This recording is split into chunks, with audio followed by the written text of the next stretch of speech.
The Witch's Dream Book and Fortune Teller Audiobook by A. H. No. Part 9. Talisman, Charms, Spells and Incantations. Talisman for War and Battle. This talisman, which is to be made of highly tempered steel, bears on it the powerful words, and also the awful sign, which were conveyed to the Emperor Constantine from heaven, in daylight, and in the presence of his whole army, and whereby he was victorious in battle. It is to be tied around the sword arm. An ancient manuscript says of it, "He that beareth this sign about him, shall be hell-pen in every need and necessity." A talisman for destroying insects and reptiles. This talisman is to be made of iron, when the sun and moon enter the sign Scorpio. It has been proved to be powerful in effect, so much so, that no kind of venomous reptile or troublesome insect can come within some yards of the house or place in which it is.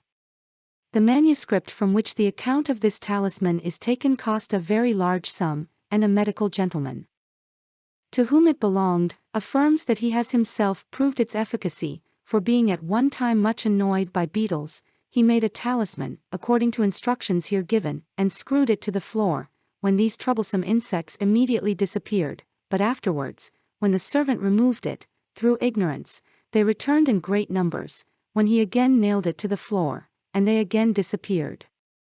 Talisman for Love. This talisman is said to be wonderfully efficacious in procuring success in amours and love adventures. It must be made when Venus, the planet of love, is the evening star. It should be made of pure silver and worn directly over the heart, on the left breast. Talisman against enemies. This talisman is to be cast of the purest grain tin, and during the increase of the moon. The characters are to be engraved on it also during the increase of the moon. It may be suspended about the neck, or worn on any part of the body, so that it be kept from the sight of all but the wearer. Its effects are to give victory over enemies, protection against their machinations, and to inspire the wearers thereof with most remarkable confidence. Talisman for healing disease. The letters which compose this charm must be inscribed in a pyramidical form, as above, on the purest white beeswax, of the ordinary thickness, and of a size sufficiently large to admit of the letters being distinctly written by the individual who is sick. Or, if he is too sick, by his dearest friend next at hand. Use for writing them a pen made of the quill of a raven, and ink compounded of the smoke of a concentrated taper and rainwater. Let the party who is afflicted with the disease wear the charm hung around his neck, enclosed in a bag of virgin parchment, during the time that the moon performs one circuit through the 12 signs of the zodiac, and let it be commenced on the day of the full moon. The wearer must have full faith in divine omnipotence.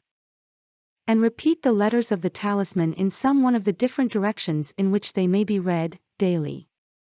If it be required to perform a cure upon one at a distance, or without the afflicted party's knowledge thereof, write the talisman as above, and then you may perform the cure by scraping out one line of the talisman every day with a new knife kept for the express purpose. At the scraping out of each line, say, "So as I destroy the letters of this talisman, abracadabra, so. By virtue of this sacred name, may all grief and dolor depart from," here mention the name of the sick person. "So I destroy this disease. Amen." Many have healed diverse diseases in this way, the disease wearing, little by little, away. Charms to be used on particular eves of feasts and festivals, to procure dreams, tokens, and other insights into futurity. Feast of St. Anne's. This is a hard trial, but what is not possible to any young lady who wishes to know her lot in marriage, that most important change in human life. Prepare yourself 3 days previous to the eve of this female saint, by living on bread and water and sprigs of parsley, and touch no other thing whatever, or your labor will be lost.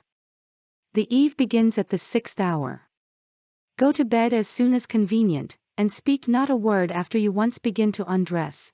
Get into bed, lie on your left side with your head as low as possible. And repeat the following verse 3 times, St. Anne, in silver clouds descend, prove thyself a female's friend, be it good or be it harm, let me have knowledge from the charm, be it husbands 1, 2, 3, let me in rotation see, and if fate decrees me 4, no good maid could wish far more, let me view them in my dream, fair and clearly to be seen, but if the stars decree perpetual virginity, let me sleep on, and dreaming not, I shall know my single lot. Magic Rose. Gather your rose on the 27th of June, let it be full blown, and as bright a red as you can get, pluck it between the hours of 3 and 4 in the morning, taking care to have no witness of the transaction, convey it to your chamber, and hold it over a chafing dish or any convenient utensil for the purpose, in which there is charcoal and sulfur of brimstone. Hold your rose over the smoke for about 5 minutes, and you will see it have a wonderful effect on the flower. Before the rose gets the least cool, clap it in a sheet of writing paper, on which is written your own name and that of the man you love best, also the date of the morning star that has the ascendancy at that time. Fold it up and seal it neatly with 3 separate seals, then run and bury the parcel at the foot of the tree from which you gathered the flower. Here let it remain untouched till the 6th of July, take it up at midnight, go to bed and place it under your pillow, and you will have a singular and eventful dream before morning, or, at least, before your usual time of rising. You may keep the rose under your head 3 nights without spoiling the charm. When you have done with the rose and paper, be sure to burn them. Cupid's Nosegay. On the first night of the new moon in July, take a red rose, a white rose, a yellow flower, a blue one, a sprig of rue and rosemary, and 9 blades of long grass, bind all together with a lock of your own hair, kill a white pigeon, sprinkle the nosegay with the blood from the heart and some common salt, wrap the flowers in a white handkerchief, and lay it under your head, on the pillow, when you go to rest, and, before morning, you will see your fate as clear as if you had your nativity cast by the best astrologer in the world, not only in respect to love, lovers, or marriage, but in the other most important affairs of your life. Storms, in this dream, foretell great trouble, and graves or churchyards are fatal tokens, and so is climbing steep and dangerous places. Love's cordial. To be tried the 3rd night of a new moon. Take brandy, rum, gin, wine and the oil of amber, of each a teaspoonful of cream, and 3 of spring water, drink it as you get into bed, repeat, this mixture of love I take for my potion, that I of my destiny may have a notion. Cupid befriend me, new moon be kind, and show unto me the fate that's designed. You will dream of drink, and, according to the quality or manner of it being presented, you may tell the condition to which you will rise or fall by marriage. Water is poverty, and, if you dream of a drunken man, it is ominous that you will have a drunken mate. If you dream of drinking too much, you will fall, at a future period, into that sad error yourself, without great care, and what is a worse sight than an inebriated female? She cannot guard her own honor, ruins her own and family's substance, and often clothes herself with rags. Trouble is often used as an excuse for this vicious habit, but it gives more trouble than it takes away. The 9 keys. Get 9 small keys, they must all be your own by begging or purchase, borrowing will not do. Nor must you tell what you want them for, plait a 3-plaited band of your own hair, and tie them together, fastening the ends with 9 knots, fasten them with one of your garters to your left wrist on going to bed, and bind the other garter around your head, then say, St. Peter, take it not amiss, to try your favor I've done this, you are the ruler of the keys, favor me, then, if you please, let me then your influence prove, and see my dear and wedded love. This must be done on the eve of St. Peter's, and is an old charm used by the maidens of Rome in ancient times, who put great faith in it. The Witch's Chain. Let 3 young women join in making a long chain, about a yard will do, of Christmas juniper, and mistletoe berries, and at the end of every link put an oak acorn. Exactly before midnight let them assemble in a room by themselves, where no one can disturb them, leave a window open, and take the key out of the keyhole and hang it over the chimney piece, have a good fire, and place in the midst of it a long thinnish log of wood, well sprinkled with oil, salt and fresh mold, then wrap the chain around it, each maiden having an equal share in the business, then sit down, and on her left knee let each maiden have a prayer book, opened at the matrimonial service. Just as the last acorn is burned, the future husband will cross the room, each one will see her own proper spouse, but he will be invisible to the rest of the wakeful virgins. Those that are not to wed will see a coffin, or some misshapen form, cross the room. Go to bed instantly, and you will all have remarkable dreams. This must be done either on a Wednesday or Friday night, but no other. Love letters.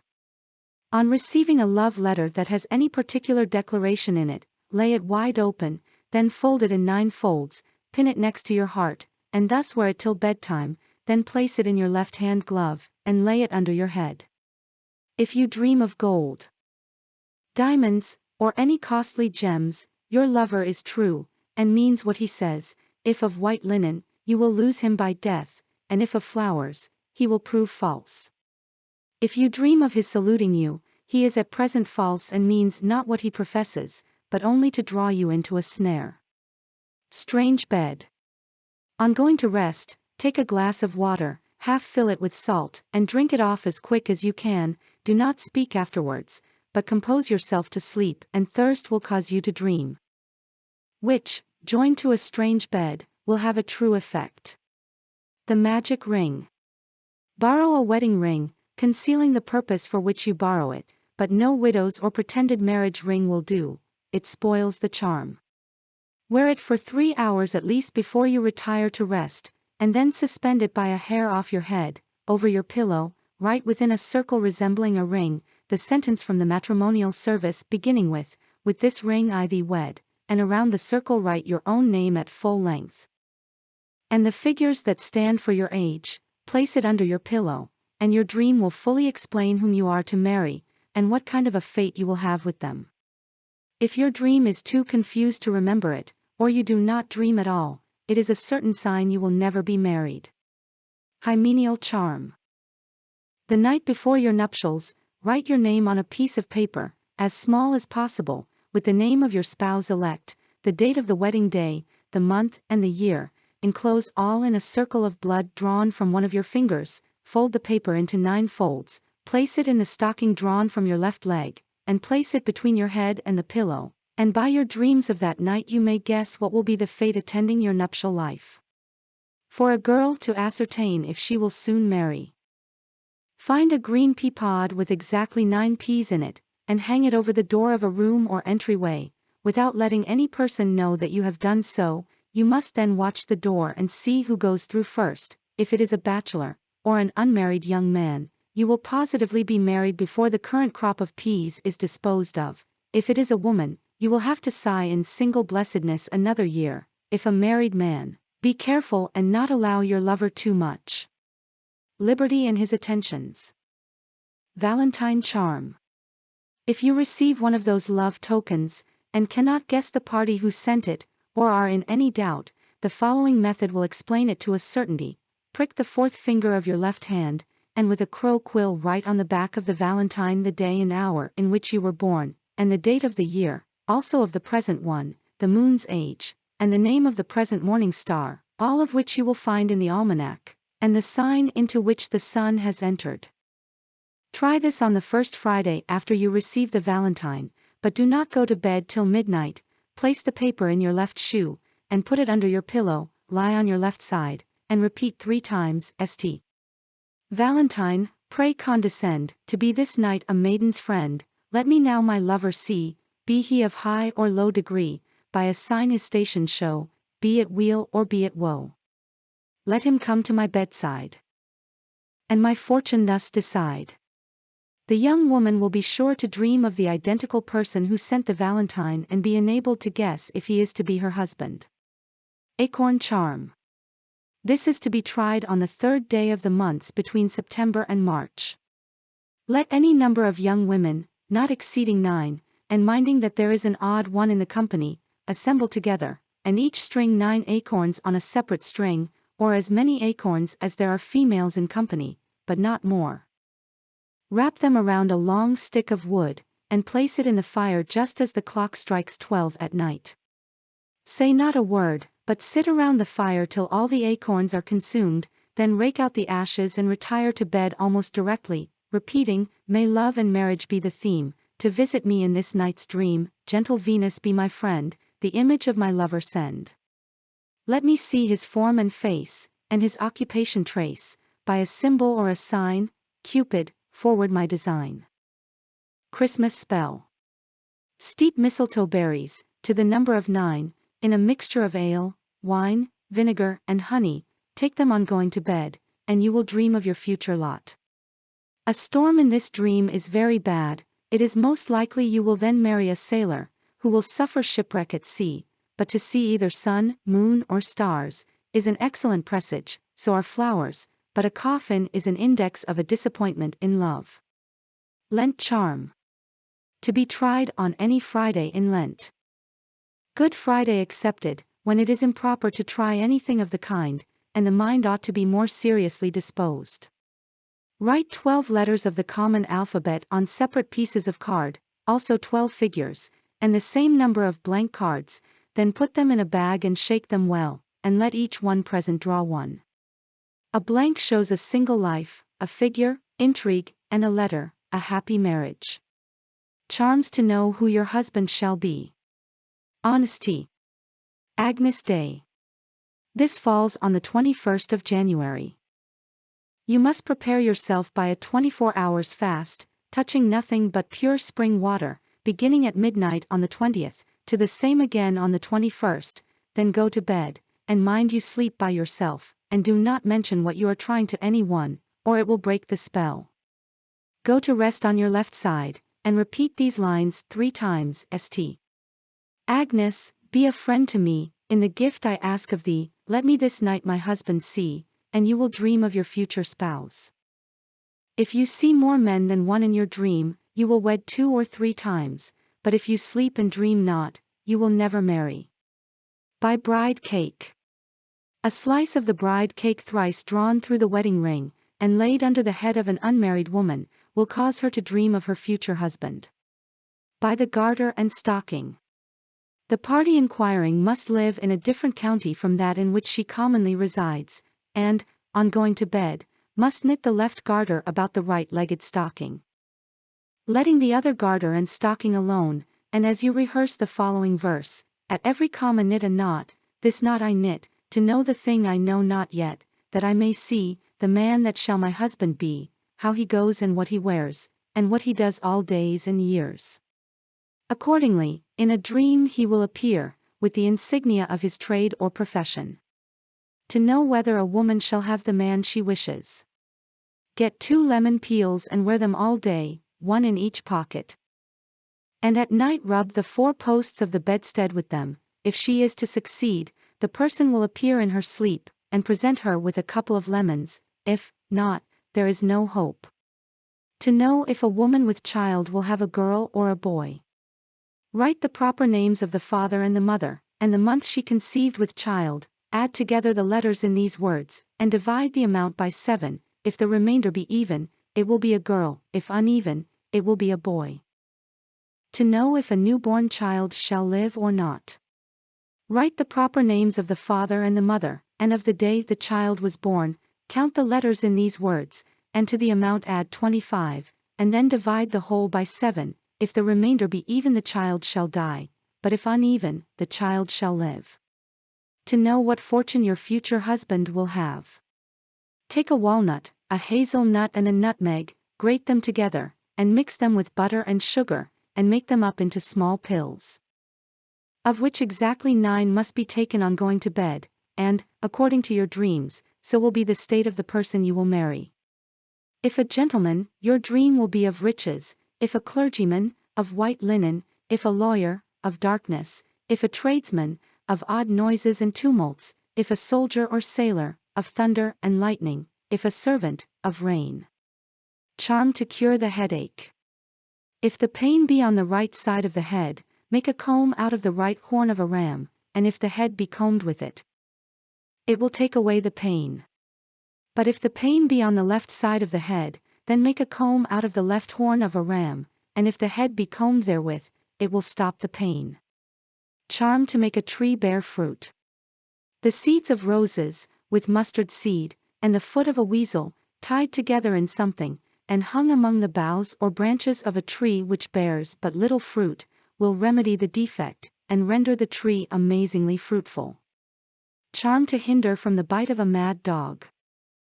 The tooth of a mad dog which has bitten any human being, tied in leather and hung at the shoulder, will preserve and keep the wearer from being bitten by any mad dog so long as he wears it. It may be worn next to the skin, or concealed in the clothing. Charm against peril by fire or water. Repeat reverently, and with sincere faith, the following words, and you will be protected in the hour of danger.